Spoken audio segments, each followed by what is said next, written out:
Team Legal Wives any ye maame Akosua Serwaa what the press statement abeto abonten press release the enkan so kra what abeto abonten na ye nyina nim se ena no da eno owura mu okutuka international airport ebe lande ye ema chese Team Legal Wives omukohia ye maame ema Florence obi nim na ye asemu nyina etim ekoye ekosra no achese omene bobo empire na abusua wono ankasa tenase atwe krata tententen e de ababeto abonten a yabekin kaimu na ensemu a ewu mu achese ba ofri Germany eba ye no ensemu a odema Team Legal Wives ene Ghana for yababetie na abusua before se betie ye maame Akosua Serwaa nsensem ne de ye ni kai enwemu na ye nkotie show boy ensem bia ene show boy ede abeto dwa na ye nim se show boy ne de sabe you can hit him for anything maybe the way of living linsem bia okane ade no ebetima ba se ompe but abusua show boy ede de ade ne dan no ode ato e wo hanom yekọ na yenkotie ensem a show boy ede ato dwa e o this side maame we no bia support no ono your first wife ono ne da luma bo bra no ono ne da luma wo ba first no or you're more than legend. Of American they buy down. Of Germany they buy down. More than legend. I have my team and sister back on the engine. Into Akosua is the league. Akosua, yes, sorry, I'm on. Yes, sorry, I'm on. I depend on it. I'm so now correct kuna no. Yeah, for my house girl no. House girl. Chion Pacho on your first wife. Chion boko. Yeah, papa don't worry about 3, 4, 5. Yeah, mama no me second wife. Omo standard. Omo premium be brave. Uko school do echa, omo premium be brave. Me mama no your second wife. Papa no a millionaire. Es papa we no. Man, one more school do echa or your second wife obeto we. No watching one first wife no I it's not for you. Your first wife in there. Be your first wife in there. Now dear I can't remember what I can remember. I say no dikuna na your bath the bar first no dikuna and then you wire in the first ye ne one dear first ye njana warrior yan fine sankum ankum abusuan for say papa manu we me ne jai me ne hwi bio ara na sokoso say be ma no it is show boy say me kan ye no abrante we wo betima taa no wo betima ka say ompenasem but ne no credit oka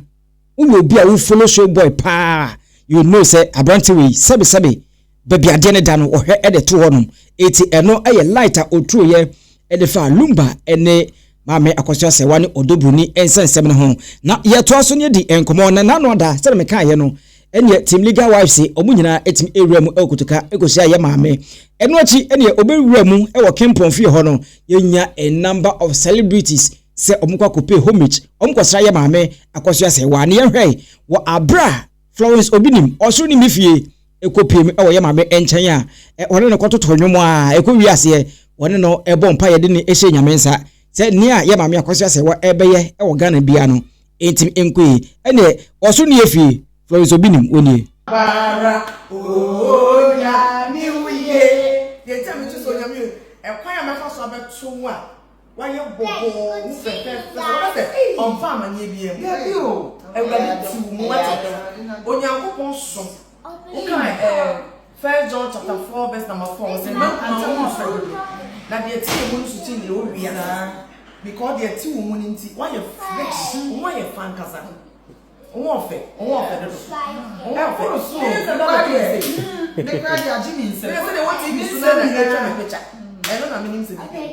oh Debbie no so who's that I mention no so mommy ne two egu na chi hey maybe the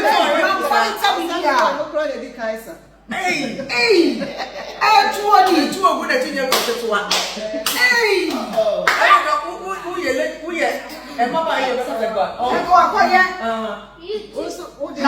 Abusua ene tumpus ye maame Akosua Serwaa ye se ene wo hyehyankus papa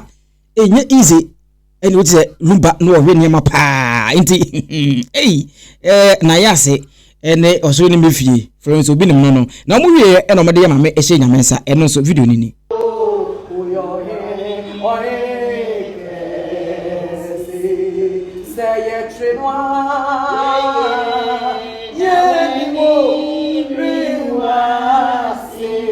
Ebusoni empire na de ekoso atututu nyamnwom no bia fine e ho nom na nokra mom ye ka nokra asem nokra ye nto sebe friends obi nim ebusua ya menim the bloggers eje free no ho a edu bia no so makoma ma me no ho ye hu enso ma mi wote we nya sa na wote friends so ni mi fie wo so ni mi fie no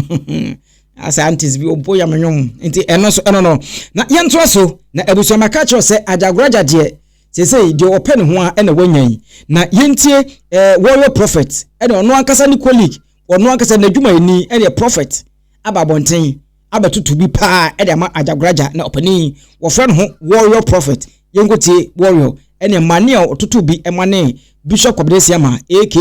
ajagoraja aka Choba Sofo aka wankasa fatwa so mi for fa wo tu nye na amfa de da fa mo tia jimi ni wajimi wom ede na wo de ma wo no wo de niam agugum utro matu mu nwini ukukwachesu nwini Spanish flower ene wo de ma wo se na wo di bi ma Gladys jimi no no ande Gladys ni atem papa mi angasa ma membo story mi ntwa wanu me ko na sorry ma me se ko she bari mu sei bari ebi mu ene o she ma mu di nsuo gu no ho afopie ya nsuo na wasole afim no woton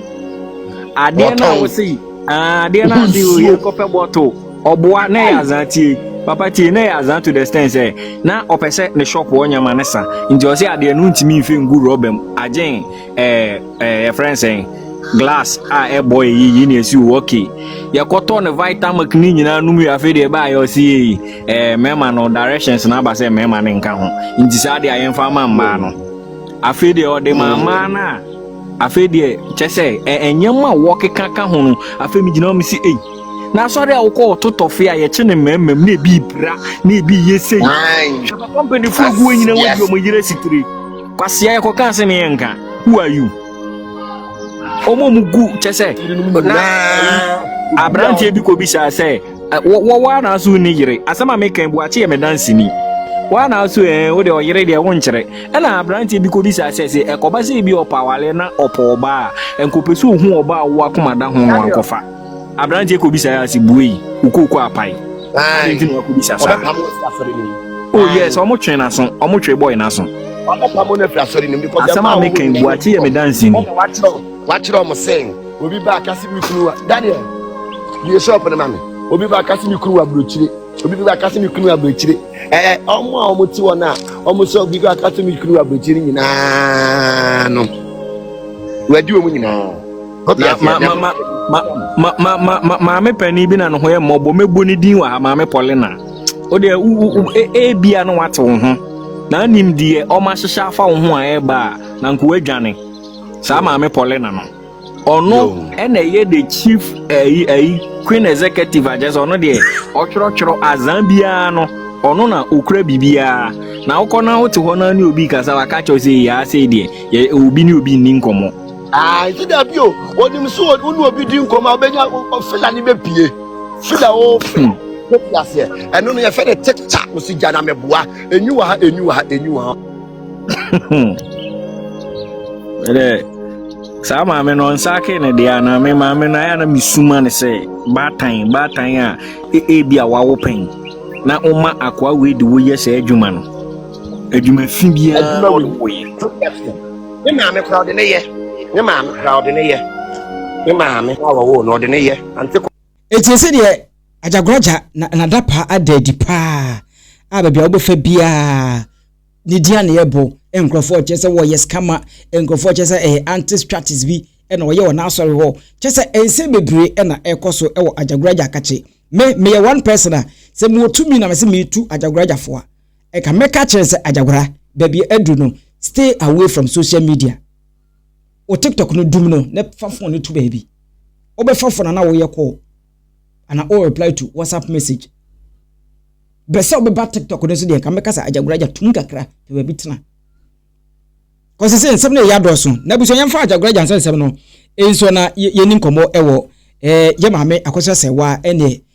press release a wodi abeto emontene so a chese emu de yi pa na ohwa eno ene da screen so a ohwe logo ne ayi a o se LUMBA family press release ene da ho kama Accra Ghana eno so etuam then obaha date ni bibia from Mrs. Akosua Serwaa Fosu by family press secretary enti we echese krata we idimu yi pa na okenkan mu a omo se Mrs. Akosua Serwaa Fosu, widow of the late Ghanaian music legend Charles Kojo Fosu, that LUMBA has expressed her profound gratitude following an overwhelming and deeply emotional welcome upon her arrival. Into basically, this press release ni about Odo Ghana for Edanedi Edichen Okutuka International Airport. Now I say, as I say goodbye to my daughter at the airport in Germany and boarded the aircraft bound for Ghana, I committed the journey into the hands of the Almighty God, praying earnestly for a safe flight. With heavy snowfall across Europe and widespread flight cancellation, the journey carried both anxiety and faith. Little did I know that upon my arrival in Accra, an extraordinary and deeply moving welcome awaited me. Upon landing safely at Kotoka International Airport, my first act was to thank God for His mercy and protection. As I walked through the terminal and noticed a large crowd gathered ahead, I quietly wondered whether a national leader had arrived on the same flight. As I drew closer, it became clear that the crowd had not gathered for a national leader, but for me, dear sister, mother, and daughter, the widow of the late LUMBA. In that moment, I was overwhelmed with emotion. I closed my eyes and whispered a prayer, reminded of the words of scripture. The stone the builders reject has become the cornerstone. The sight of the crowd, the love in their faces, and especially the placards I read filled me with goosebumps and brought tears to my eyes. It was a powerful reminder that God's timing and purpose are always perfect. Those who know me well understand that I am naturally quiet, reserved, and soft-spoken, unaccustomed to grand public moments. Yet the evening of January 9th, 2026 will remain forever engraved in the heart of my family as one of the most humbling and unforgettable moments of our lives. I wish to express my heartfelt and profound gratitude to Team Legal Wives for their immense and unwavering support throughout this journey. Your solidarity, prayer, advocacy, and love have strengthened me in ways words cannot fully capture. The unity you have shown stands as a testament to truth, justice, and the power of collective support. I extend special appreciation to the family of my late husband, Charles Kojo Fosu. Those who made it to the airport, their presence and loyalty during difficult times mean more than words can express. From the depth of my heart, I also extend sincere appreciation to organizers, the airport authorities, the Ghana Police Service, and to all who traveled from the north, south, east, and west of this beloved nation to welcome me back to Ghana. I am equally grateful to those who could not present physically but stood with us in spirit, prayer, and goodwill. May the Almighty God, the creator of heavens and earth, the one who holds tomorrow, richly bless each and every one of you. Your kindness, courage, and love, hope uplifted me beyond measure. All I can say is thank you. And whenever you hear the name Akosua Serwaa Fosu, do not forget, I love you all deeply and sincerely. Eno ensemo ayema Akosua